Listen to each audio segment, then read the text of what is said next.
We were having just our normal busy day here at the shelter, and there was a rescue out in intake, and they wanted us to take on two sisters, Hope and Faith. Hope had a little problem with her eye. They wanted me to look at it just to make sure that was going to be okay, that we could handle that. So I looked at the eye, and it was a simple thing. We call it a cherry eye. Very routine. We take care of those all the time. But as they turned her around in their arms, I could see that she was missing half of her leg. Her traumatic amputation had occurred just below her knee.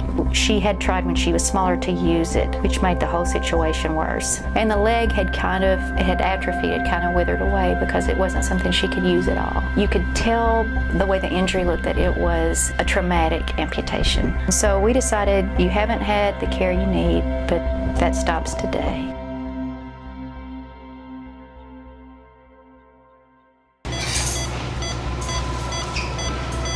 Her surgery was probably half an hour long.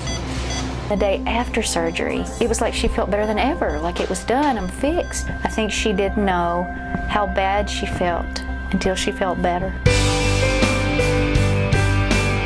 Well, when I have a case like this, the first thing I do when I hit the door is go to the clinic area. I went in the door and the technician said, "She's doing great, look at her." So I walked around the edge. She had 15 toys in there with her, had a huge breakfast, and was having a snack at the minute. So it was like many people had seen her the whole week that she was here while we were getting the infection under control, and I didn't have anybody interested in her. And then once I fixed the eye, they started looking at her, and then once they heard her story, that was it. It was a few weeks later, I clicked on that picture, and I know I immediately had tears in my eyes because I couldn't believe how good she looked and how happy she was. It's a mini-me situation. When you see the picture of them together, it makes it all that more precious. It feels so good for somebody to say thanks to HS. She was a fighter the whole way.